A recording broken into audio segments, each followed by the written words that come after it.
afternoon and welcome to CEC Gurukul lecture. In continuation with the series on basic sociology, in today's lecture, we are going to understand the structured social inequality and labor market segmentation. With this, we are trying to understand some of the approaches which has been used to understand social inequality in the labor market.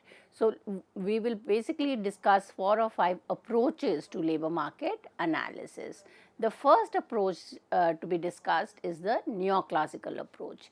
Now, the two basic assumptions of the neoclassical approach to labor market economy are: number one, traditional price theory is applicable to the analysis of labor market. Number two, labor markets are composed of atomistic individual behaving in a reward maximizing way. So, these two assumption of the neoclassical approach kind of focuses on an egalitarian relation where the market is kind of signifier of an equal relationship among all the buyers and sellers in the market. However, what we need to understand is whether this labor market is heterogeneous or homogeneous, and whether they are vertical and horizontal level of stratification.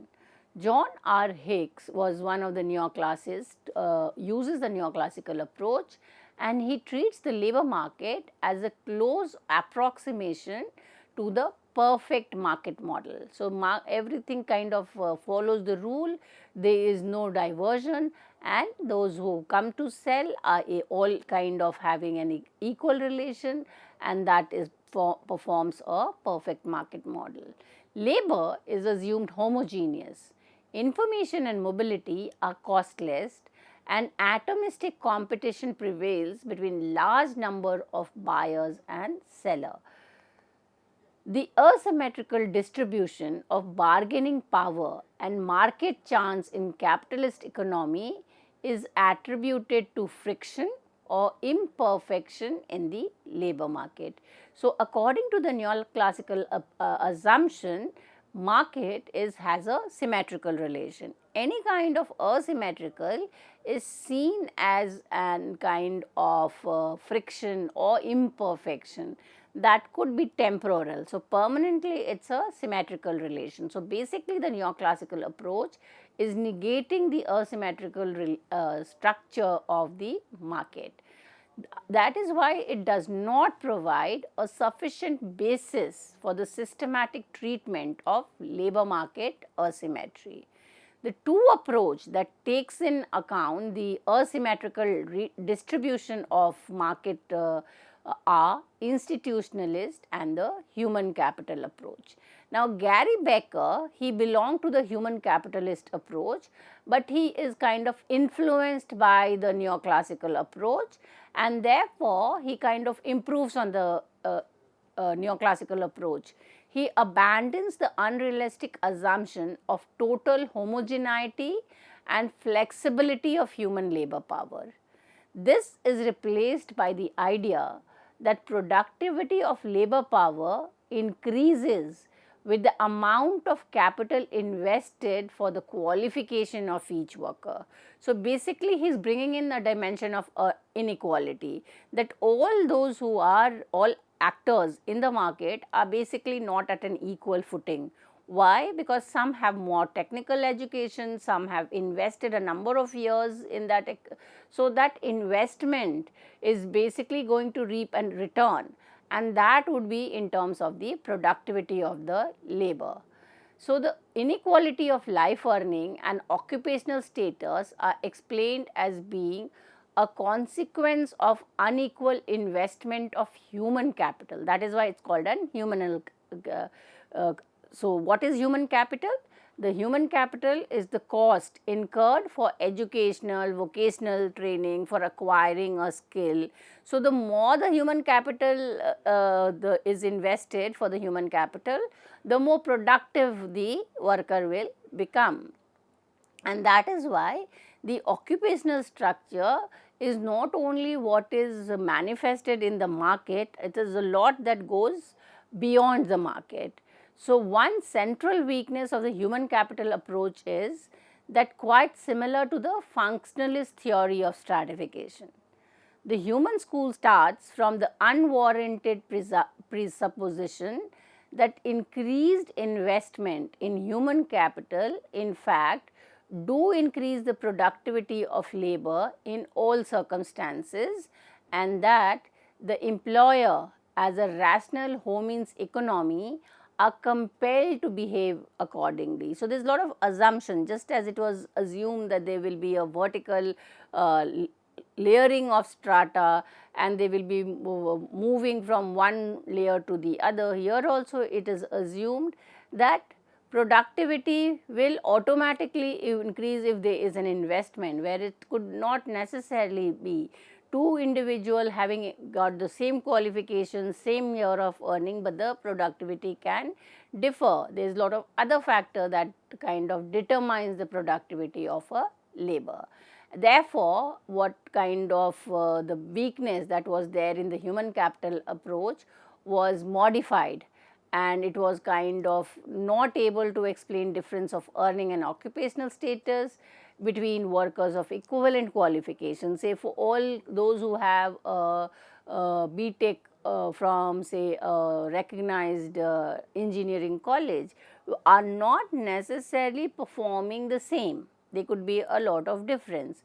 Therefore, we need to kind of understand that inequality not at different level, but with all those who have invested the same amount of human capital, yet their productivity is different and yet they are unequally placed in the labor market. And to ensure this, there is a recent more developed version of human capital approach, which is known as job signaling model. Now, this approach attempts to do justice to some of the criticism of human capital approach. The notion of human capital is superseded by a more refined set of criteria. Apart from fixed ascriptive attributes called indices such as sex, age and race, every worker is said to display a number of achieved signals such as certificates of past employment, training and education. So, there are certain common indices like all of a particular age, of a particular race, but added to that indices is a signal, and that signal is certified by a kind of professional training, very specific employment training and so on. So, the employer engages workers whom he thinks to possess the best mix of indices and signals for the job. Consequently, workers seek to optimize the signal they think the employers believe to be particularly useful. In both cases, it is assumed that the unequal distribution of personal attributes, either of human capital or of indices and signal, accounts for the unequal distribution of rewards and life chances between competitors in the labor market. Institutionalist schools tried to do away with the criticism of human capital school, and this institutionalist school is kind of another along with the human capital and job signaling model, which is focusing on the asymmetrical relation in labor market. The main scholar of the schools are John Stuart Mill, John Cain and Clark Kerr. The competitive market areas within which somewhat similar men look for somewhat similar job and within which somewhat similar employers try to fill somewhat similar jobs are normally quite restricted. That is, as a result of the occupational division of labor and regional dispersion, national labor market is composed of a number of interrelated yet non-competing sub-market. So, we do not have one main market where every can understand, because in a market every services that is being provided or any labor which is required is also within a social closure. So, you will only find the IT firms kind of having a recruitment in the engineering college. Now, the IT firm will not go and look for an employee in a humanities or art college. Therefore, the competition is among similar employer with similar tech. So, there is a sub market of say IT professional, then there could be a sub market of say HR personnel. So, there are multiple sub markets within the larger market. The next theory of labor market segmentation is the dual labor market theory. The dual market theory was originally designed to explain the problem of disadvantaged, particularly black workers in urban areas of United States. Peter B. Doringer and Michael J. Pure and David M. Gordon were the first to publicize more widely this new approach. It goes a step ahead of institutionalist tradition in recognizing the crucial significance of the vertical dimension of labor market structuration. In doing so, however, both Gordon and Pure fall back upon the term stratification. In Gordon's terminology, stratification refers to the vertical segmentation and to the horizontal aspect of labor market structuration. He defines a segmentation as a separate division within a stratum. Within any stratum, several different labor market segments may coexist, resistant to the force of competition, suggesting evidence of persistent wage differential and little intersectoral mobility. Krekel kind of argues that we should not use the word stratification in understanding the inequality in labor market, and the reason he says is that stratification as a concept assumes the existence of several distinct and superposed layers inside every labor market. Instead, he uses a more flexible metaphor of the vertical mosaic borrowed from John Porter. Capitalist labor market is described as being composed of number of distinct sub-markets. The sub-markets are separated by more or less rigidly mobility barriers based on the principle of vertical and horizontal exclusion, and that is why he is using the metaphor of vertical mosaic. It has several sub markets which are kind of functioning, and it is kind of not only taking in people, but the moment you take in a few, a majority would be thrown out. So, the exclusion becomes significant in understanding inequality. The sum total of all the sub-market allotment is fitted in a mosaic-like fashion into an asymmetrical shaped opportunity structure which narrows down to a bottleneck towards the top. Why is he calling the vertical mosaic as a bottle shape? Because as we moved on the top, the people with more specialized skill based qualifications are few, and therefore their allotment is kind of more competitive than the others. It is in this upper region, which is the top of the bottle, the occupational the access or allotment becomes increasingly restricted. So, any organization we go, so you the head of the institution or the say the CEO or whoever is the director is just one, and as we go down, the number of position are multiplying. So, that exclusion is the highest at the top level. So, the notion of labor market stratification is restricted in use as a generic term. A generic term, labor market segmentation, referring to both vertical and horizontal dimension of social exclusion, is considered to be sufficient. The next theory is tripartite labor market segmentation. An alternative model is that of tripartite labor market segmentation developed by Werner Sengenberger. His approach, which is less concerned with the problem of structured inequality than the dual labor market model, says a number of common assumptions with the human capital theory.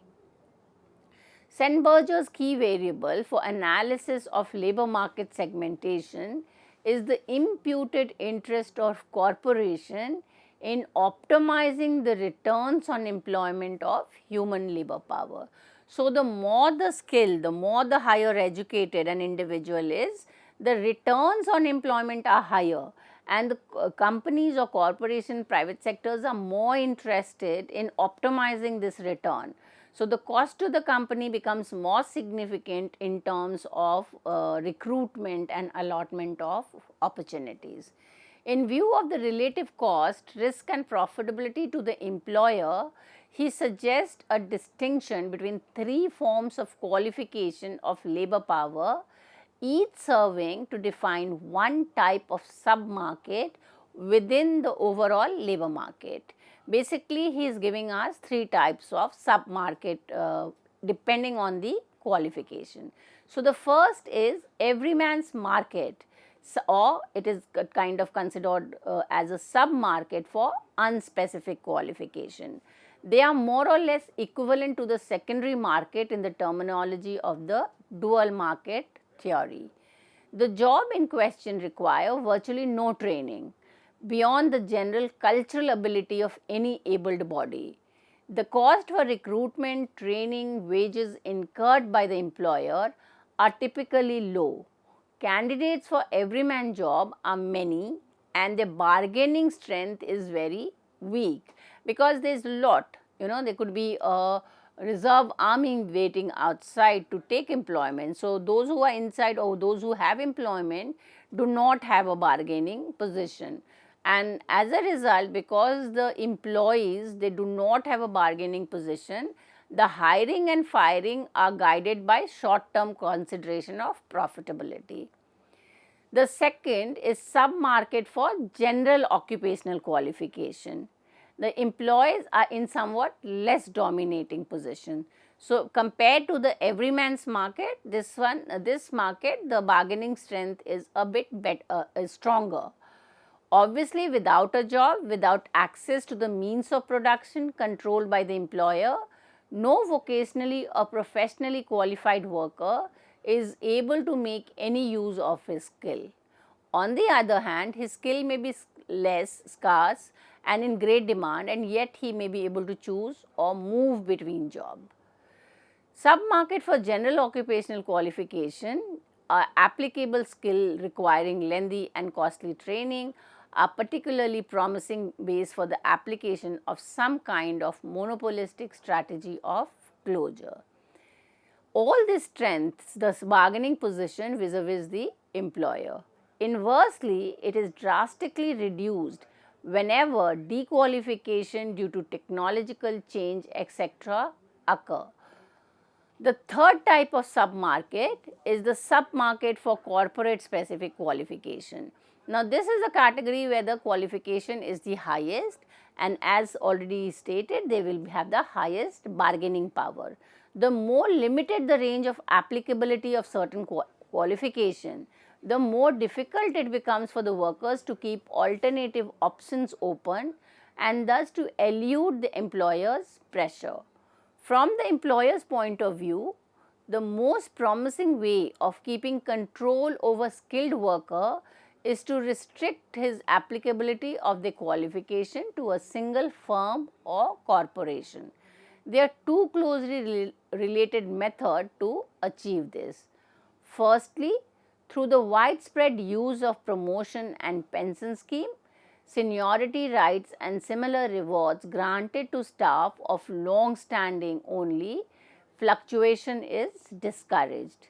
Perhaps even more efficient for the corporation is to kind of ensure that the reward system is such that the movement outside the corporation is reduced. The second method is to train its own personnel for its own special purpose. So, this training is specific for that job. Now, outside that organization, the skill will become redundant. So, you will anyway not hop off from one organization to the other.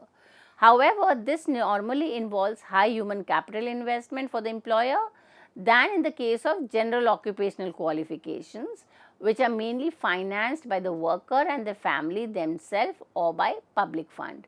But it binds the worker tightly to his firm, as any mobility might mean a total loss of qualification. Now, the next theory of labor market segmentation is the theory of labor market discrimination. Klaus Hofe and Karl Hinrich gives the sociological theory of labor market discrimination. Accepting the hypothesis of the increasing tendency of dualization in capitalist labor market as a basis, the two author concentrates on the sub-market for secondary job and everyman's qualification. Their main concern is why the secondary labor market, and here the study is in West Germany. So, the question is why the secondary labor market in West Germany is predominantly filled by members of the so called problem groups. And who are the members of the problem groups? These are migrant, women's, youth, older worker, handicapped people, and the people who are differently abled. Hobbes and Hinrichs are concerned with the question of why the problem groups of the labor market in Germany dispose of power of resistance clearly inferior to those of the immediate competitors. And who are the competitors? They are the normal male unskilled workers in the secondary submarket. Hofe and Hinrich argue that according to generally recognized cultural and institutional norm, an alternative, albeit second best, role of subsistence outside the labor market is supposed to be available for the problem group. That is, their work at the current work is only temporary and they have an alternative job which they will later or sooner shift to, and that is why their resistance in the current occupation is very low. So, that is basically talking about an alternative role. They expected to be able to retire to their pensions or into the institutions to go move back to their countries of origin or into their household. They are supposed to wait until their turn comes or simply to go back to their land. Partly, these alternative roles are accepted by the marginal workers themselves and contribute to the low level of identification with their jobs and the low rate of unionization. Trade unions and shop stewards are mainly guided by the image of the normal male, full-time worker to whom no alternative economic role is ascribed. So, when we kind of look into the whole idea of this study by Hofe and Hinrichs, he says that this study is more suitable for the study of West Germany. And why is he saying that this is more suitable to the study of West Germany? Because in West Germany, there is the policy of the guest worker. So, the immigrants and say the members of the problem groups are given an occupation only as in the form of an alternate job. However, they have this for temporary period and there is a high chance that this will go back to their original state, or they will go back to their main occupation, and therefore, the alternative role model is suitable to understand structured inequality in the West Germany. However, if we look into and apply this model to the capitalist country like US and UK, this theory does not hold much credibility.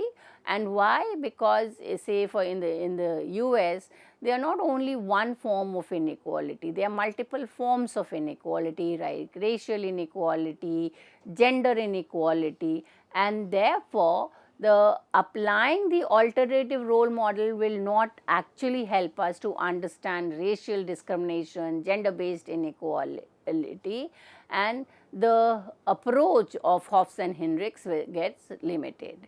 So, we have tried to understand 4 or 5 approaches to labor market segmentation and try to arrive at an understanding that the labor market is not symmetrical.